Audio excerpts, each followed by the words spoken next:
Өдөрт тавханд өндргийн монголчууд ярилцлага хэлж байна. За манай өнөөдрийн ярилцлага нэвтрүүлгийн зочноор Монголын үйлдвэрчний хэвлэлийн холбооны бодлого төлөвлөлтийн газрын дарга нямд оролцож байна. Танд орой өндргий. За та бүхэнд бас орой өндргий. 2020 оноос нийгмийн даатгалын шимтгэл нэмэгдэж байгаатай холбогдуулаад за ер нь бол Монголын үйлдвэрчний хэвлэлийн холбооноос энэ нийгмийн даатгалын шимтгэлийн нэмэгдлийг бол бас хүчтэй эсэргүүцсээр ирсэн. За сангийн яамны өмнө бас эсэргүүцлийн чагсаал цуглааныг ч гэсэн зохион байгуулж байгаа харагдсан л та. Ер нь яг энэ нийгмийн даатгалын шимтгэл нэмэгдэж байгаа энэ асуудал дээр үйлдвэрчний хэвлэлийн холбоо өнөөдрийн хүртэл ямар байр суурийг илэрхийлсээр ирж байгаа вэ? За Монголын үйлдвэрчний хэвлэлийн холбоо, засгийн газар, ажил олгогч эзэдийн холбоо, хөдөлмөр нийгэмж хөгжлийн улсын 3 талт хэлтсээр гэж байгуулдаг. Энэ хэлтсээр нь иргэд хөдөлмөрчдийн өмнө тулгамдаад байгаа хөдөлмөр болон нийгмийн хамгаалалттай, цалин үйлстэй холбоотой ийм асуудлуудыг бол тусгагдгаараа онцлог байгаамаа. За энэ хэлтсээрт бол нийгмийн даатгалын асуудал, хөдөлмөрийн аюулгүй байдлын асуудал, тийм ээ, цалин хөлс, нийгмийн түншлэлийн асуудлууд тэг багтаагаад ингээд явж байгаа. За Монголын үйлдвэрчний хэвлэлийн холбоо нийгмийн даатгалтай холбоотой асуудлаар бол энэ улсын хурал засгийн газарт 20 оны төсөв батлагдахаас өмнө одоо нийгмийн даатгалын шимтгэлийг одоо нэмэгдүүлэхгүй байх, тийм ээ, хөдөлмөрийн аюулгүй байдлыг одоо төсөв тусгах, цалин хөлсийг нэмэгдүүлэх, төр албаагч одоо нэг удаагийн одоо тусламж, мөн одоо хөдөлмөр нийгмийн хамгаалалттай, хөдөлмөр эрхлэлтэй холбоотой тэтгэвэр тэтгэмжийг нэмэгдүүлэхтэй холбоотой асуудал зүйл бол 7 сард бол бид нар бол санд хүргүүлсэн. Гэсэн одоо хэдий боловч нийгмийн даатгалтай холбоотой асуудал, хөдөлмөрийн аюулгүй байдалтай холбоотой асуудлыг бол улсын төсвөөр одоо орхигдуулж батллаа. Зарим асуудал бол тусгагдсан, төр албаагчдын цалин нэмэгдүүлэх, хөдөлмөр эрхлэлтийн одоо санд улсын төсвөөс анх одоо мөнгө хуваарлаж байна. Тэгээд хөдөлмөр эрхлэлтийг нэмэгдүүлэх чиглэлээр гэсэн тэгэл учраас яг иргэдийн өмнө толгомдоор байгаа нийгмийн одоо даатгалын шимтгэлийг нэмэгдүүлсэн асуудал бол үйлдвэрчний хэвлэл одоо төсөв батлахад тусгагдаагүй учраас Монголын үйлдвэрчний хэвлэлийн холбооноос төсөв батлахын өмнө бол хэвлэлийн хурал хийсэн. За төсөв батлагдсны дараа бол бид нар үүнийг бол эсэргүүцэж сангийн яам, хөдөлмөрийн яамны одоо үүдэнд бол чагсаал цуглаан зохион байгууллаа. Тэгээд үүний зэрэгцээ бол ерөнхийлөгчийн одоо Монгол Улсын ерөнхийлөгч одоо хуулиар оролцсон эрхийн хүрээнд бол энэ төсөвт хориг тавиач гэдэг асуудлыг бид нар тавиад, санал тавиад тэгээд одоо ажиллаж байна. Та бүхний одоо яг энэ нийгмийн даатгалын шимтгэлийн нэмэгдлийг эсэргүүцэж байгаа энэ акц ер нь үр дүнд хүрэхээр багшгүй өнгөрсөн хугацаанд харахад. За энэ тэмцлийн үйл ажиллагаанууд маань бол одоо шатараатай явна. Одоо би түрүү хэлсэн хэлтэр туссан хэлцээрийн 5-6 дахь заалт байгаа. Нийгмийн даатгалын шимтгэлийг нэмэгдүүлсэн асуудлаар одоо талуу зөвшөлдсөд улсын хуралд одоо нэмэгдүүлэх байх асуудлыг хөргүүлнэ гэж. Тийм учраас бид нар хэлцээрийнхаа хүрээнд бид нар байж болох бүх одоо арга хэрэгслээ хэрэглэж одоо хөдөлмөрийн хамтын маргаан цаашлаад одоо тэмцлийнхаа үйл ажиллагаануудыг бол өрнүүлэх болно. Тийм. Засгийн газар тэгээд одоо ер нь та бүхэнд ямар тайлбарыг өгч байгаа юм? За мэдээж ерөнхийд бол одоо ингээ 2% нэмэгдэхээр байна. Тэгэхээр энийг ер нь бууруулах боломжтой боломжгүй гэдэг энэ асуудал дээр ер нь та бүхэнд ямар хариу өгсөн байгаа? Магадгүй нөгөө зөвшөлтслийн хүрээнд энэ асуудлаа бас ярьсан байгаа болоо. За засгийн газраас бол одоо Монголын үйлдвэрчний хэвлэлийн холбооноос бол энийг бол эргэж авч үзээсэй гэдэг асуудлыг тавиад байгаа. Энэ анх 2017 оны асуудал та. 2017-оос 18 оны улсын хэлтсээр байгуулагдж явах үед энэ шинэ төрлийн татварыг одоо нэмэгдүүлэхгүй байх, бий болгоход тийм ээ. Төрийн албаагчдын одоо цалинг одоо зарцаахгүй байх. Мөн одоо тэтгэвэр тэтгэмжийг бас нэмэгдүүлэх гэсэн одоо олон улсын санхүүжилтийн одоо өргөтгсөн хөтөлбөр буюу зээл тусламжинд хамрагдах бол одоо нийгмийн түншлэх талуудын одоо саналуудлыг сонсож одоо шийдвэрээ гаргах асуудлаар бол заалт болон туссан байдаг. За энэ хэлцээрийг байгуулснаас хойш засгийн газар бол хэлцээрийн заалтыг зөрчсөн. Яг гэвэл хэлцээр байгуулсны дараа 3 сард засгийн газар олон улсын валютын сантай өргөжсөн санхүүжилтийн хөтөлбөрийг байгуулсан. Байгуулснараа 7 төрлийн татвар нэмэгдсэн та бүхэн мэдж байгаа тийм ээ. Энд бол тэтгэврийн насыг нэмсэн, нийгмийн даатгалын шимтгэлийг нэмсэн, хүн амын орлого албан татварыг шаталтай болгож бүр нэмэгдүүлсэн. Бусад одоо татварууд одоо нэмэгдсэн. Жишээлбэл одоо хадгаламжийн татвар хүртэл одоо нэмэгдсэн шүү дээ.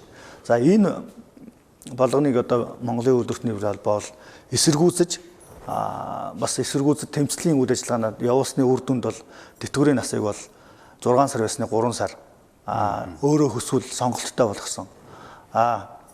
Хүн амын орлогын татврын нэг цалингаас авах шатлалыг 10, 25, одоо 30% ингээд шатлалтай татврыг одоо шатлалгүй болгосон. Мөн одоо улсын тухайн үед гарсан улсын хурлаас гарсан 29 дугаар тогтоол буюу төрийн албан агчдын цалин нэмэгдүүлэхгүй 20 он хүртэл зарцаах одоо ажилласаа гарч байгаа буюу нэвтрүүрийн одоо насандаа сууж байгаа хүний оронд нөхөж одоо хүн авахгүй байх гэдэг асуудлыг бол бид нэр хилцээрийнхаа хүрээнд хамтын маргаан одоо үүсгэж одоо тэмцэл хөдөлгөөн өрнүүлсийн үүдэн дээрээс бол одоо тодорхой асуудлуудыг шийдэж ирсэн. Төрийн албан агчдын цалин бол 18, 19 онд бол инфляцийн түвшинтэй уялдуул нэмэгдүүллээ. Зарим төрийн албан агчдын ачаалттай цалин бол нэмлээ. Тухайлбал эмч багш нарын цалин тэр дундаа цэцэрлэгийн багш нар тийм ээ одоо яг ажлын ачааллыг авдаг сувлагч нарын цалин бол 30-аас 40% хариулаад нэмэгдүүлэх юм алхмад бол хийсэн. За энэний нэг үлдсэн асуудал бол нийгмийн татгалын шимтгэлийг одоо нэмэгдүүлэхгүй байх асуудал одоо ингээд дараагийнхаа хэлцээрт 19-оос 20 оны хэлцээр тусгаад бид нэр ингээд явж байгаа асуудал байгаамаа. Засгийн газраас энийг тайлбарлахдаа бол бид нар олон улсын валютын сангийн хөтөлбөрт ингээд хамрагдсан байгаа. Тийм учраас бид нар одоо хууль зөрчих боломжгүй байна. Тухайн үед бол хууль гарсан гэдэг асуудлыг тавьж байгаа. Тэгвэл ягаад 20-оос одоо 19-оос 20 оны хэлцээр засгийн газар энэ асуудлыг шийдвэрлэнэ гэдэг ягаад тэгвэл хэлцээртэй тусгацсан юм бэ? Тийм учраас одоо үйлдвэрчний эвлийн холбоо энэ асуудлыг бол цаашдаа бол тэмцлийн үйл ажиллагааг одоо явуулж шийдвэрлэх одоо хүртэл нь бол одоо бид нэр үйл ажиллагаа явуулнаа. Ерөнхийлөгчийн хамгааллын газрын даргын мэдгэгчснээр бол энэ нийгмийн даатгалын шимтгэл нэмж байгаа асуудлыг бас ерөнхийлөгчийн зүгээс эсэргүүцэж байгаа учраас хориг тавина гэдэг асуудлыг ярьж байсан л да. Тэгээд одоогор бол хараахан энэ хориг тавих асуудал сурагч хэмээг бол байх шиг байна. Та бүхэн бас ерөнхийлөгчийн төвшөнд яг энэ асуудлаар нь уулзсан байна. Хоригийн асуудал нь хийзээ шийдэгдэх юм шиг байна. Энэ талаар ер нь мэдээлэл байгаа юу? За энэ талаар Монголын үйлдвэрчний эвлийн холбооноос бол ерөнхийлөгчд бол хориг тавих санал тэгээд энийг дэмжиж ажиллаатай гэдэг саналыг бол тавьсан. За энэ өрөөнд бол ерөнхийлөгчийн хамгааллын газраас бол хориг тавих эсхийг бол судалж байгаа. Тэгээд одоо хамтран ажилланаа.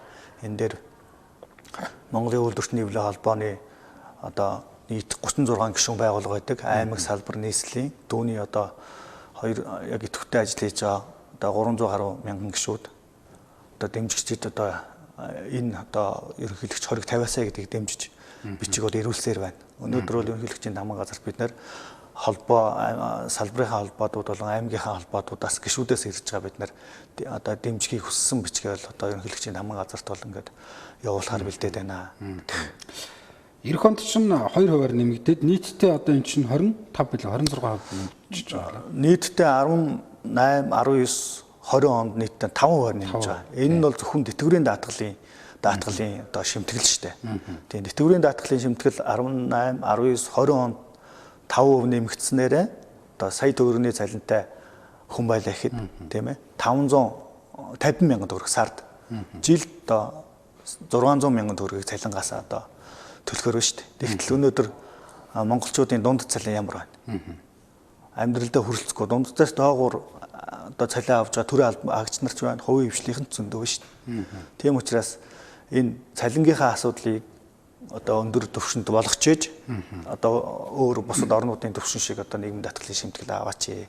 Энэ одоо гаргасан шийдвэрээ улсын хурал засгийн газар эргэж авч одоо даруйхан цасах одоо хэрэгтэй байна л гэж үйлдвэрчний эвлээс тавиад байгаа. Тэгээ энийг одоо жишээ нь энэ чинь 2017 онд нөгөө валютын сангийн хөтөлбөрт ороход шийдэгдсэн асуудал гэж тайлбарлаад байгаа л да. Сангийн сайдаарчсан сэтгүүлчнэр нь асуужсан. За би ч гэсэн асууж лээсэ. Ер нь энэ асуудлыг ингээд 2020 онд шимтгэл нэмэхгүй байх боломж олцоо ер нь байгаа мó гэдэг дээр бол байхгүй л гэдэг юм тайлбарыг бол шууд өгчлээ байлээ л дээ. Ягаад тэгэхээр валютын сангийн хөтөлбөрт орохдоо бид нар бас ингээд үүрэг хүлээсэн байгаа. Тэгэхээр магадгүй одоо юу гэдгийг яг ингээд үйлдвэрчний эвлэн холбооноос тавьж байгаа энэ шаардлагын дагуу нийгмийн даатгалын шимтгэлийг нэмэхгүй байхын асуудлыг нааштайгаар ингээд шийдэх юм бол эргээд нөгөө олон улсын байгууллагын өмнө хүлээсэн үүргээс ухарсан за магадгүй энэ нь одоо энэ Монгол улсын нэр хүндэд ч гэсэн одоо нөлөөлж болох үстэй юм алхам болно л гэдэг ийм зүйлийг тавьж байгаа. Та бүхний зүгээс нэмэхгүй байх гаргалгааг нь ер нь олж харсан байгаа юу? Тийм боломж ер нь байна уу? Нэмэхгүй байх боломжтой гэж Монголын үйлдвэрчний эвлэн холбоо үзэж байгаа. Ягаад гэвэл энэ даатгалын сан чинь өөрөө алдагдaltaа явж ирсэн нь Энэ одоо ажил хөдөлмөр хийж байгаа хүмүүсийн одоо буруу биш. Энэ бол төр засгийн үе үеийн одоо засгийн газрын одоо улс төрийн амлалтаар бий болгосон амлалтууд тийм ээ. Ажиллаагүй хугацааг бол одоо ажилласан жилээр тооцох одоо шийдвэрүүд тэтгэврийг одоо огцом нэмэгдүүлсэн одоо шийдвэрүүд гэх мэтчлэн энэ одоо төртэй холбоотой одоо эрх хөрөгчний одоо алдаатай бодлогоос болж энэ сан болоороо одоо алдагдaltaа явж ирсэн учраас энэ санг нөхөх нь одоо хөдөлмөр хийж байгаа хүмүүсийн татварыг нийгэм даатгалын шимтгэлийг нэмэх замаар одоо авах нь бүрдүүлэх нь буруу юм аа. За олон улсын хөдөлмөрийн олон улсын валютын сангийнхантай бид ноднон тэмцэл хийгээд одоо шатны байгууллагууд ингээ хандаа явж байхад бид тэдэнд одоо хүсэлт тавиад уулзсан. Сангийн ам дээр уулзсан. Сангийн сайдын хүртэл одоо өөрөө тэр уулзалтанд байсан. Олон улсын валютын сан бол бид нар танад зөвлөхтэй бол одоо нийгэм даатгалын шимтгэлийг нэмээч. Тийгээч гэж зөвлөөгүй. Та нар энэ төсвийнхээ алдагдлыг одоо өөрснийхөө боломжийн хүрээнд одоо багасгах ямар одоо гарц гаргалгаа байна. Тэрийг л оруулаад ир. Гэдэг одоо асуудлуудыг бол одоо олон улсын валютын сангаас бол илэрхийлж байсан. Тийм учраас одоо энэ засгийн газар улсын хурл бол энэ иргэд рүүгээ чиглэсэн иргэдийнхээ нийгмийн асуудлыг чиглэсэн энэ шийдвэрийг бол яаралтай одоо гаргаж тэр валютын сантай тохиролцсон гэдэг байгаа тэр 17 оны 4 сард хуульчилсан шүү дээ энийг. Энийг бол эргэж авах асуудлыг яаралтай хийгээч эхлүүлээч гэдэг асуудлыг л тамаар. Энд чинь эх хондног 2% нэмэгдэхэр чинь нэг 170 тэрбум төгрөг нэмэгдэжсэн гэсэн нэг юм мэдээлэл байсан баха тий. Ер нь бол одоо зүгээр юу гэдгийг ингээд нийгмийн даатгалын шимтгэл бараг төлөх нь зөв үү буруу юу гэдэг энэ асуудал сүүлдээ бас ингээд олон нийтийн тунд яригадаад эхлэх шиг л боллоо л да. Магадгүй энэ маань өөрөө ингээд одоо юу гэдгийг хит энэ сөрөг үр дагавар руу бас хүрэхгүй нэг хүмүүс шимтгэл төлөхгүй байх энэ нөхцөл байдлыг бүрдүүлээд энэ сангууд өөрөө асуудалд орох вэ гэдэг бас нэг юм эрсдлээ бас тооцож үзэх ёстой байх л гэж бодоод байна л да. Ийм зүйлийг ер нь та бүхэн бас анзаарч харсан мó. Тий, энэ одоо нийгэм даатгалтай холбоотой асуудлаар сүүлийн үед одоо Монголын үйлдвэрчний хэвлэлийн холбоо, үйлдвэрчний хэвлэлийн гишүүд ажилчид гэхээсээ илүү бүр нийгмийн одоо төрийн бус байгууллагууд одоо энэ асуудлыг тавиад ирлээ. Энэ чинь өөрөө нийгмийн асуудал болж ингээд хувирж байна л та. За энэ дунд одоо маш олон телевиз, маш олон одоо хэрэлцүүлэг нундаас ингээ харахад нийгэм даатгалаас одоо татгалзуул яасан юм бэ гэсэн одоо юмнууд хүртэл одоо бий болоод ирлээ шүү дээ. Энэ бол буруу л да. Нийгэм даатгал нь өөрөө ажилчин хүн өөрийнхөө ирээдүг даатгаж тийм ээ ирээдүг одоо баталгаажуулж одоо тэтгэр тийм эрүүл мэнд үйлдвэрлэлийн ослог гарахад ажилгүй болоход нь одоо хамгаалсан даатгал учраас нийгмийн даатгалын тогтолцоо бол байх нь зөвөө гэж одоо Монголын үйлдвэрчний хэвлэлийн холбоо үзэнд энэ одоо тогтолцоонд ямар одоо даатгалын сан алдаатай явж ирсэн юм бэ? Энэ даатгалын сангийнхаа алдагдсаач зассан одоо эрх зүйн орчныг шинжилээч гэдэг асуудлыг л тавиад одоо цаашаа одоо энэ ард иргэдийнхаа санал бодлыг тусгасан одоо эрх зүйн орчны шинжилгээг хийх нь зөвөө л гэж үйлдвэрчний хэвлэлээс харж байгаа. За 2% нэмэгдүүлснээр 167 буюу 170 орчим тэрбум төгрөгийн одоо алдагдлыг бий болгох юмаа гэж ярьж байгаа. Энэ дээр бол алдагдал гэхээсээ илүү засгийн газар энэ санг бол одоо өрөөгөөчтэй байх талаас нь энэ сангийн одоо тэр алдагдсан гэдэг аваг нь одоо ямар одоо хөлбрөөс гэдэг. Өчнөө олон одоо зүйлүүдийг алдаж штт. Жижиг дунд үйлдвэрлэл гээл тэгж जैन те. Энтэй холбоотой асуудлууд байна. Гэх мэтлэн өргүү гарч байгаа зардуудаас тэгвэл тэр сангийнхаа алдагдлыг нөхөөч тийм ээ. Хууль эрх зүйн орчныг шинжлэх ёстой гэдээ ярьлаа л да. Яг энэ өнөөдрийн тогтолцоог нь өөрөө бас нэлээд их шүүмжилдэг л дээ. Энэ санчаа одоо жилд улсаас 5-600 тэрбум төгрөгийн татаас ингээ аваа явдгаа. Магадгүй 10 жилийн дараа гэхэд энэ сан өөрөө одоо ямар ч мөнгөгүй болоод ингээ дампуурах юм эрсдэл байгаа гэдэг ийм зүйлийг ярьдаг. Тэгэхээр ямар зохицуулалт хийж өнөөдөр бид бүхэн энэ нийгмийн даатгалын шимтгэл төлөөд за эргээд тэтгэврт гарахтаа энийхээ үр шимийг одоо яг бодитоор хүртэж болох тэр эрх зүйн орчныг бий болгох ёстой юм бол. Та бүхний санд энэ дээр юу гэдэг? За энэ дээр эрх зүйн орчныг шинжилгээс өмнө юу байгаа 95 оноос хойш энэ нийгмийн даатгалын санд одоо тэтгэврийн даатгалын санд төвлөрсөн одоо хөрөнгүүд дээр тооцоолол хийх ёстой гэж байгаа. Энэ чинь өөрөө засгийн газар одоо шууд хөрөнгөнд ингээд яга явж байгаа шүү дээ. Улсын төсвөр ингэж баталдаг болсон асуудал тийм ээ. Гэтэл ажиллагч ажилтны засаг төр гэж 3 байгуул байгаа. Энэ дээр бол төрийн оролцоо бол их болчиход байгаа шүү дээ. Тийм учраас энэ тэр 95 оноос хойших энэ тооцооллын одоо үлдэгдлийг одоо тооцох хэрэгтэй. Одоо эрдэнэ судлаачдын хэлж байгаагаар бол 10 гаруй одоо их 80 төгрөгийн одоо юу бол байхаар байна. Тийм ээ. 95 оноос хойш тийм. 10 гаруй их 80 гэдэг чинь улсын төсөвтэй тэнцэх хэмжээний одоо их 80 төгрөг бол байна гэдэг асуудлыг ярьж байгаа. За энийг одоо нийлсний дараа шинжиллийн асуудал, хууль эрх зүйн орчныг шинжлэх асуудлыг бол ярих нь зөвөө. Тэр дундаа бол энэ төрийн оролцоог нь бол багасгах хэрэгтэй. Ажил болгогч, ажилтан, даатгуулагчийн одоо санал одоо хүсэлтийг бол сайн авч энэ хуулийн шинжилгээг хийх хэрэгтэй.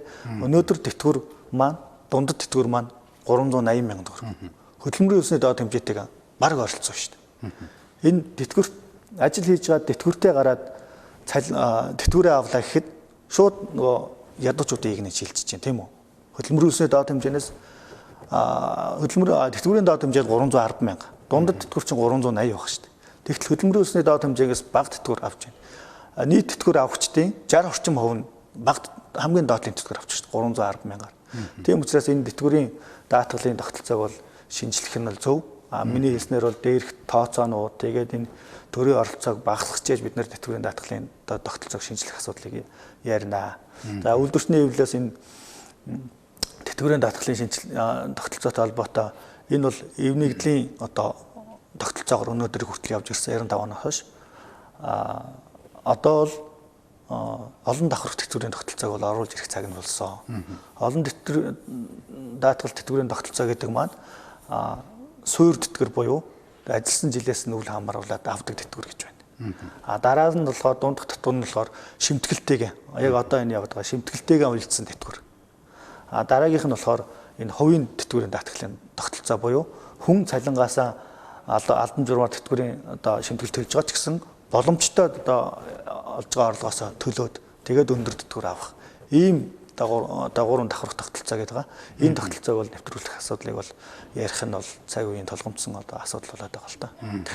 Тэгэхээр одоо манайхан чинь нэг ийм асуудлыг ярьдэн шүү дээ. За ингээд өнөөдөр юу гэдгийг монголчуудын дундаж наслалтай 60-70 орчим байгаа. За ингээд одоо бол 60-65 та тэтгэврт гарч байгаа. За ингээд тэтгэврт гарлаа. За тэтгэврт гараад за дээдл нь нэг 5 жил одоо тэтгэвэр аваад за ингээд хороогийн бүх бус үздэг. Гэтэл одоо ингээд улсад 30-40 жил ингээд ажилласан байдаг. Тэгээд нөгөө мөнгө нь ингээд байдгүй гэдэг нэг юм зүйлийг бол их ярьж шүүмжилдэг л дээ. Тэгэхээр магадгүй зүгээр энэ тогтолцоог бас өөрчлөх хэрэгтэй юм шиг байгаа юм л та.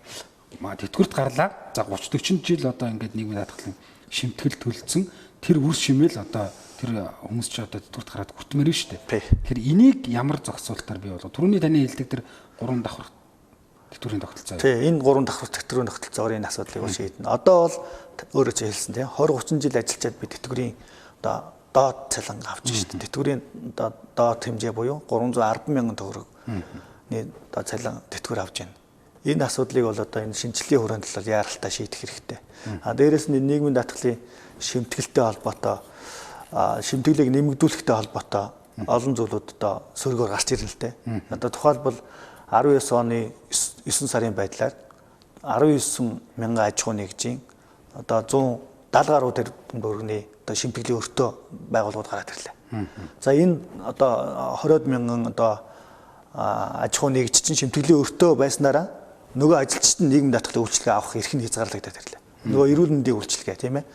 Нөгөө ажлаас гарах тэтгэмж нөгөө тэтгэврт гарах одоо хугацаанд ингээд хойшлоод ирж шít. Нөгөө нийгмийн даатгалаас авах үйлчилгээнүүд маань хөдөлмөрийн чадвар алдах үйлчилгээнүүд маань нийгмийн даатгалын одоо танах байгуул өөртөө учраас одоо ийм үйлчилгээнүүд чинь зогсож байна. Таны одоо зээл авах тийм ээ гадагшаа явах энэ боломжууд чинь нийгмийн даатгалын шимтгэл дээр үндэслэж одоо яадаг учраас энэ одоо эрхээ алдах ийм нөхцөл байдал бас үүсэхээр байна. За ер нь одоо жишээ нь юу гэдгийг яг нөгөө түрүүн бас дурдаад өнгөрлөө л дээ. Яг энэ 20-30 жил ингээд улсад ажиллачаад яг одоо юу гэдгийг тэтгэврт гараад тэр үр шимээ ингээд шууд бодитоор ийм хүртдэг ийм нийгмийн даатгалын тогтолцооны шударга ийм системийг нэвтрүүлсэн улс орнууд бас байдаг. Жишээ нь ямар улс орнууд ер нь яаж ингэж бодитоор тэр нийгмийн даатгалын шимтгэл олон жил төлсөн энэ үр шимийг нь одоо тэтгэврт гаргахад нь ингээд хүртээж байгаа юм зүйл байна. За энэ нийгмийн даатгалын тогтолцоогоо одоо тулгамдж байгаа асуудал орон нутг зөндөө байна л да. Тэгээд ганцхан манай оронд ч одоо тулгамдаад байгаа асуудал биш. За өндөр хөгжилтэй орнууд бол мэдээж боломжийнхаа тэтгэврийн даатгалын тогтолцоогоо сонгоод ингээд явцсан улсууд байгаа. Тухайлбал одоо Япон, Солонгос эднэр бол яг одоо цалин төлсөн шимтгэлтэйгээ уялдуулаад одоо тогтоогдож байгаа одоо байна. Өнөөдөр бол Монголын нийгмийн даатгалын тогтолцоо бол нийт авж байгаа цалингийнхаа 45% тогтоож байгаа шүү дээ. Бусад улс орнууд бол 60, 70, 80% хүртэл одоо авж байгаа улсууд бол байна л да. Тэгэхээр ч одоо юу гэдгийг тэтгэврт гараад тэр хэмжээний одоо нийт хэдэн жил улсад ажиллаад хэдэн төгрөгийн шимтгэл төлсөйг тэрнтэйгээ уялдуулаад за 10 20 сая ч гэдэг юм одоо юу гэдгийг тийм тэрийг одоо дундаж хуваагаад ч гэдэг юм тийм хэмжээний тэтгэврийг л авч яах гэж байна. Авч яах гэж ойлгоно. Одоо жишээлбэл 60% нийт одоо шимтгэл төлсөн одоо хугацааныхаа 60%-ийг авч яах гэсэн үг. Одоо цалинд одоо шимтгэл төлөөд явж байгаа шүү дээ. Тэрнийхэн 60%-ийг авна гэхээр чин одоо дундад цалингаас дээшээ одоо тухайн улсынхаа дундад цалингаас дээшээ одоо тэтгэвэр авах нөхцөл ингээд бүрдэж байгаа. Одоо тухайлбал одоо сая төгрөгийн дундад цалинтай манай улс бол тийм үү 45% буюу 450 гаруй мянган төгрөгийн л тэтгэвэр тогтоох. Тэгтэл сая төгрөгийн дундад цалинтай хүмүүс бол цөөхөн байгаа шүү дээ. Тэрнээс доош цалинтай улсууд л зөндөө байгаа. Одоо түрүүн хэллээ шүү дээ та ер нь энэ тогтолцоог шинжлэхийн тулд энэ 95 оноос хойш асуудлыг бас наривчлан шалгах хэрэгтэй гэдэг. За 10 орчим их найт төгрөг одоо ер нь ойролцоогоор бас байж магадгүй гэдэг. Энэ мөнгө маань өөрөө одоо хаана байгаа гэж ер нь ойлгох вэ? Тэтгэвэр болоод ингээд өгөгдөд энэ мөнгө маань одоо ингээд хийсвэрээр ингээд тооцогдоод ингээд бүртгэл явж байгаа.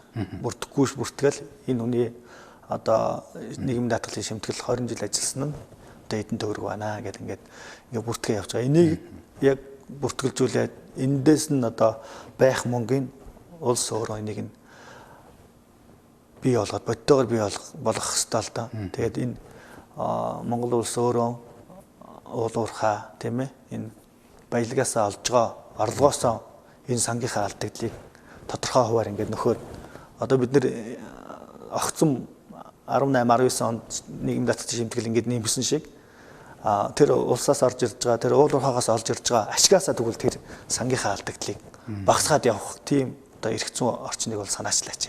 Үсээ урлагийн гишүүд маа тийм ээ энэ улс төрийн намууд маань энийг санаачлаад явах юм бол энэ даатгал тэтгэврийн сан одоо алдагдaltaй байгаа асуудлаа шийдээд тэрнээс цааших одоо яаж нэмэгдүүлэх боломжтой вэ? Яаж нөгөө олон давхрах тэтгэврийн тогтолцоор шилжих боломжтой гэдэг юмудаа яриад явхад бол боломжтой гэж хараад байгаа юм л да. Тэгэхгүй энэ толгомцсон асуудал өчнөө олон байгаа болохоор бид нар энээсээ гарч чадахгүй энэ тойргоосоо гарч чадахгүй л яваад байна. Одоо ч ер нь энэ нийгмийн даатгалын санд шин бидний төлж байгаа нийгмийн даатгалын шимтгэл гэд мөнгө цугларч байгаа. Тэг цараа болгоод. Энэ мөнгө одоо хаана арилжааны банкудад байна гэж ойлгож байгаа. Энэ мөнгө бол тухайн сан бүр тусдаа хуультай. Тухайн сандаа бол мөнгө нь бол байгаа тооцогдоод ингэж. Сангаас одоо орлого зарлага гэдэг ингээд бий болж байгаа чөлөөт үлдэгдлийг одоо банкнд хадгалуулах замаар одоо аривжуулж штэ. Тухайн одоо сангийнх нь яг. Чин 5 төрлийн даатгалын сан байгаа. Эрүүл мэнд, үйлдвэрлэлийн осол, ажилгүй хөдөл, тэтгэвэр, тийм ээ. Тэтгэмж гэдэг энэ 5 төрлийн сан байгаа. Энэ 5 чин өөрөө тусдаа хуулиар зохицуулагдаад одоо тухайн жилдээ гарсан одоо чөлөөт үлдэгдэл штэ орлого зарлага. Тэрийг нь одоо банкнд байршуулад тэрнээсээ одоо хөө тооцогдоод тэр санг ингээ аривжуулж байгаа нэг одоо хэлбэр нь л дээ. Тэгээ энэ юутай холбоотой капитал банк дампуурсантай холбоотой 244 төгрөг байгаа. Энд бол тэтгэврийн даатгалын сангийн мөнгө, эрүүл мэндийн даатгалын сангийн, үйлдвэрлэлийн ослын даатгалын сангийн мөнгө, нөгөөх нь болохоор эрүүл мэндийн даатгалын сангийн ингээд 240 орчим тэрбум төгрөгийн асуудал ингээд явж байгаа. Энэ дээр бол Монголын үйлдвэртний холбоо энэ сангийн одоо тэр банкнд барьж ирсэн мөнгийг бол буцаан авах асуудлыг бол засгийн газар тавьсан. Монгол банк одоо ингээ холбогдох газруудад одоо бид нар тавиад шаардлага тавиад яаралтай авах хэрэгтэй. Энэ чинь даатгуулагч одоо эздээс гарсан ийм татварын мөнгө байгаа учраас энийг бол одоо эхний ээлжинд одоо авах хэрэгтэй гэдэг асуудлыг бол тавиад бас ингээ явж байгаа үзэлж байгаа асуудал байна. Ямар хариу өгч байгаа юм та бүхэн? За мөнгө ер нь холдох юм одоо тэгээд хөтөлбөр нийгмийн хамгааллын яамнаас бол энэ капитал банкнд ингээ барьж ирсэн энэ мөнгийг бол яаралтай авнаа. Авах асуудлаа бид нар тэгээ эрхүүлээ авахчд нь одоо хандсан Монгол банкд ингээ бас албан доод юмнуудаар ингээ хандж байгаа. Бид нар аль болох ингээ за хугацааны хувьд ингээ дараалал нь болохоор бүр хойш байгаа байхгүй авах. Нөгөө зээлтэй өөртөө харилцагчтай авах гэдэргээд эннийх нь хувьд бол эн чин ирээдүйд одоо иргэн хүн даатгуулсан ирээдүйдээ даатгуулсан мөнгө учраас энэ одоо мөнгийг бас яг тэр хүмүүстэй адилхан одоо жагсаалтанд оруулж гаргаж өгөө гэдэг асуудлыг бол засгийн газар ч тавиад явж байгаа юм билээ. Тэгээд засгийн газараас бол энэ дээр бол шүүхтдсэн байгаа. Тий. Тэгээд энийг бол аль болох авах асуудлыг бид нар ингээд хөөцөлтөд ингээд явж байна гэдэг хариу бол ирүүлээд. Ийм байдалтай байна. Магадгүй одоо 20 онд энэ чигээрээ нийгмийн даатгалын шимтгэлийг одоо бууруулах боломжгүй гэж шийдээд явбал та бүхний бас дараагийн алхам юу байх вэ? Салин нэмэгдэх асуудал дээр чинь та бүхэн ч бас нэг ажил хаялт маялт зарлал бас нэлээд сөрдүүлээтэй болоодсэн. Магадгүй ийм зүйл рүү явах уу? За ийм нөхцөл байдалд хүрэхийг бол үүсэхгүй. Тийм учраас бид нар ерөнхийлөгчийн хоригийг бол хамгийн ихэнд хүлээж байна. Тэгээд дараа нь бол хилцээр тусгагдсан асуудал байгаа учраас бид нэр хилцээрийнхаа одоо заалтыг үндэслээд бид нэр хуулийн хүрээнд асуудлуудаа тавиад ингээ явнаа. Хөдөлмөрийн амтын маргаа үүсгэнэ. Тэгээд тэр хугацааныхаа шаардлага юмнуудыг бол тавиад тэмцлийн одоо ямар л хэлбэрээр бид нар тэрийг бол сонгож хуулийн хүрээнд одоо бид нар асуудлыг бол шийдвэрлэхийн төлөө одоо ажиллана. Бидний ярилцах цаг ерөөхдөө бас өндөрлөгдөж байгаа шиг байна. Тэгээд магадгүй би асууж амжаагүй байж магадгүй л таны бас хэлж ярих гэсэн зүйл байвал. За ингээд болчихсон. За анхаарал хандуулсан үзэгч та бүхэндээ баярлалаа. За бид өнөөдөр ярилцлагынхаа зочноор Монголын үйлдвэрчний эвлэлийн холбооны болго төлөлтийн газрын дарга Нэмэхгүй урьж оролцуулан нийгмийн даатгалын шимтгэл нэмэгдэж байгаа асуудалтай холбогдуулаад зөвлөгчний эвлэлийн холбооны байр суурийг сонслоо. За магадгүй энэ асуудлаар одоо засгийн газартай ойлголцолд хүрч чадахгүй болвол за дараагийн алхам ажил хаялт байхыг ч гэсэн үүсгэхгүй гэдэг ийм тайлбарыг бас зөвлөгчний эвлэлийн холбооны зүгээс бидэнд өглөө. За бидний урилгыг хүлээж авсан танд баярлалаа. Та бүхний цаашдаа ажилд амжилт хүсье. За баярлалаа. Анхаарал хандуулсан үзэгч та бүхэнд баярлалаа. За өнөөдрийн нэвтрүүлэг энэ түрээд өндөрлөж байна.